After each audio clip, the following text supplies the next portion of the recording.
اچھا سر، یہ کچھ دن پہلے کی بات ہے کہ جو چیف منسٹر خیبر پختونخوا انہوں نے ایک الزام عائد کیا، اور وہ بھی ایسی بات کی کہ جو کہ یعنی ذہن تسلیم نہیں کرتا تھا کہ سیکیورٹی فورسز کے ہمارے جوان اپنی جانیں قربان کر رہے ہیں ملک کے لیے. کہتے ہیں مساجد کے اندر کتے باندھتے ہیں، اور جب ہم ان کو کہتے ہیں تو وہ آگے سے کہتے ہیں جی کہ ہم آپ میں اور کتوں میں کوئی تفریق نہیں کرتے. اور اس کے اوپر نہ انہوں نے معذرت کی اور نہ آپ کی جانب سے کوئی اس متعلق جو ہے کوئی رد عمل آیا کہ اتنا یعنی غلیظ قسم کا الزام لگانا وداؤٹ اینی ایویڈنس کہ وہ کون سی مساجد ہیں، وہ کون سا علاقہ ہے، کب کا یہ واقعہ ہے، کتنے واقعات ہیں. انہوں نے مساجد کا ذکر کیا اور انہوں نے کہا کہ کتے باندھتے ہیں. تو یہ کوئی ان سے سوال پوچھنے والا نہیں ہے، اور وہ یہاں پر آ کر عشق عمران میں اڈیالہ کے باہر دھرنے بھی دیتے ہیں اور اس قسم کے الزامات بھی عائد کرتے ہیں اور پنجاب کے اندر گھوم رہے ہیں، اور موسٹلی ان کا وقت بھی یہیں پر گزر رہا ہے اپنے صوبے کے اندر. تو وہ دے رہے جس دن کیڈ کالج وانا کا آپریشن ہو رہا تھا اس دن وہ میڈیا لیگ کے جو ہے افتتاح کر رہے تھے، کرکٹ کھیل رہے تھے. یہ سنجیدگی کا ان کا لیول ہے.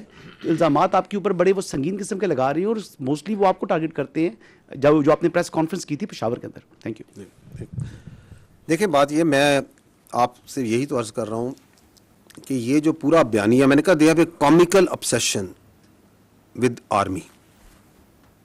صبح اٹھتے ہیں شام تک وہ جو اندر بیٹھا ہوا ہے ذہنی مریض سے لے کے باقی جتنے ہیں وہ فوج کے بارے میں بات کرتے ہیں. They will not talk about the real issues because that is their whole politics. اور ان کو اس چیز میں کوئی پریشانی نہیں ہے کہ سچ بول رہے ہیں جھوٹ بول رہے ہیں. That's not important to them. آپ کے سامنے میں نے کتنی مثالیں دے دی.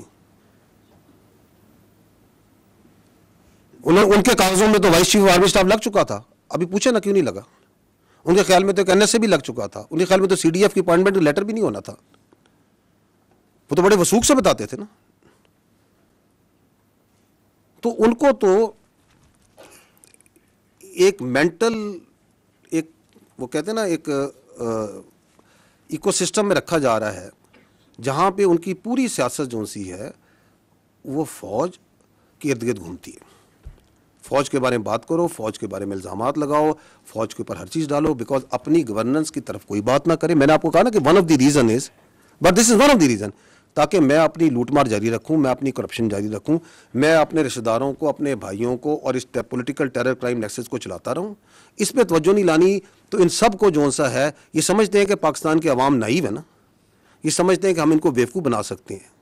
تو میں 3 بار یہ بولا، میں دوبارہ بول دیتا ہوں، ایسے نہیں ہوگا. کیونکہ پاکستان کے عوام بہت باشعور ہے میرے بھائی.